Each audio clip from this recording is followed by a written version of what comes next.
Hello and welcome to this edition of The Boston Show. I'm your host, Francesco Tartaglia.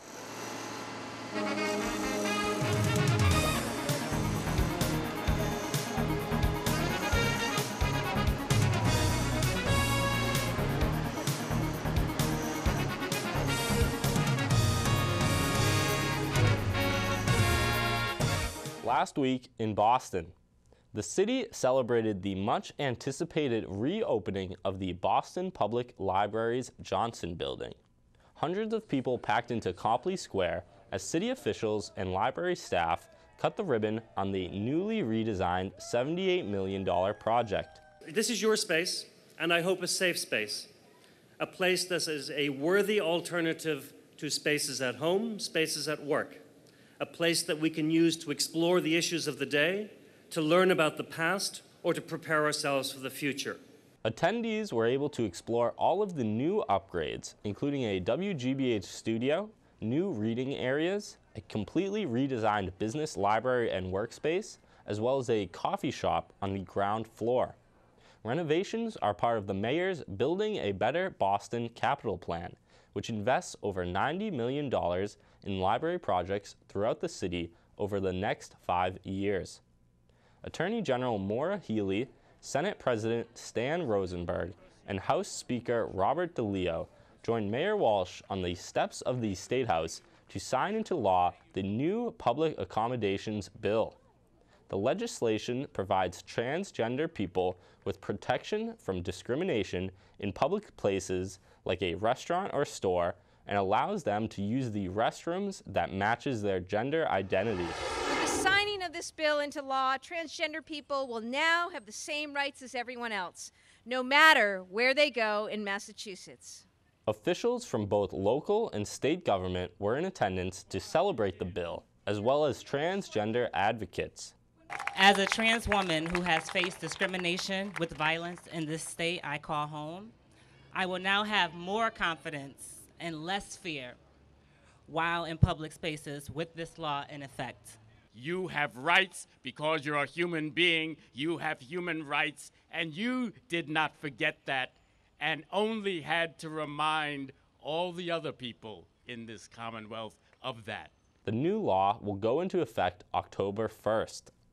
Real estate development company Trinity Financial joined Mayor Walsh and Governor Baker to break ground on a new mixed-use development in Dorchester. TOD2 is a 6-story building under construction in the Peabody Square neighborhood.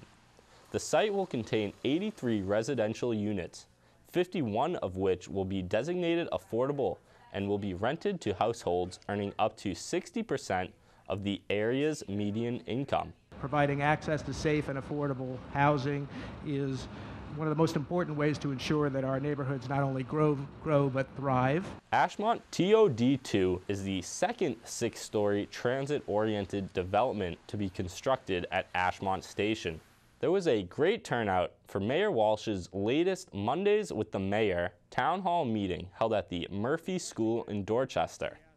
This is a popular question and answer session that brings the mayor into various neighborhoods to meet constituents face-to-face about issues of interest to them. I think we applaud the dirt bike initiative. Can we have a fireworks initiative for 2017? Yeah, we can. I mean, fireworks are illegal. I'm going to talk to the captain about it because this year I've gotten more complaints this year than in the past. The mayor was joined by members of his cabinet and department heads to field inquiries from residents needing specific departmental expertise. Constituents were also able to submit questions and comments to the mayor and his staff during the event using the hashtag #CivicBoss on Twitter. Placemaking consultancy agency Future City London has been hired by the Massachusetts Cultural Council to work on 3 Bay State cities: Boston, Worcester, and Springfield. The agency provides a platform for exploration and ideas to anyone engaged in development and city-making opportunities. It's a great fit for our focus on arts and culture, and on public space, on comprehensive planning as we start to look at how we look at the future of our city in Boston, and already some of the work we've done.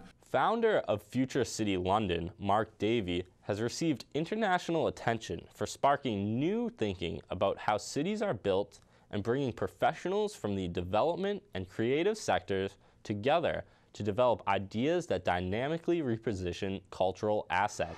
We're going to start working with the 3 cities.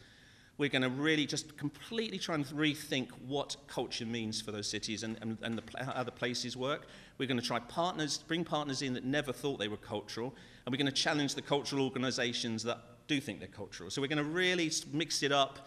I think we're going to have a lot of fun. Following meeting the mayor, Davey and his team will work on ideas remotely in London and return in October. Governor Baker and Mayor Walsh cut the ribbon for the new apartments at 1 Canal Street in Boston's West End. The 310 downtown luxury apartments are another development by Trinity Financial and include a fitness center, outdoor plaza, and even a rooftop pool. There's now over 1,000 new units of housing.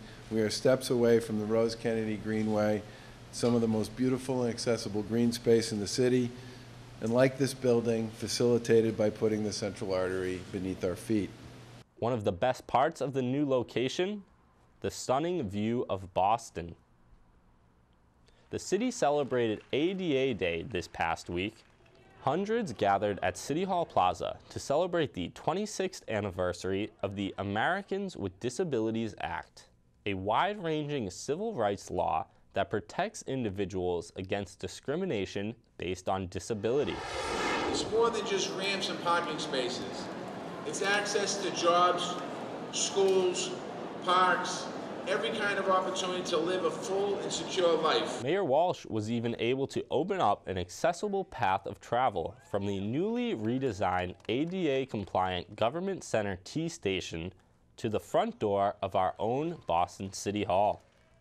To watch any event covered in its entirety, stay tuned to Boston City TV. And to watch all new episodes of The Boston Show, tune in at 11 a.m. on Saturday mornings. Thanks for joining us on this edition of The Boston Show.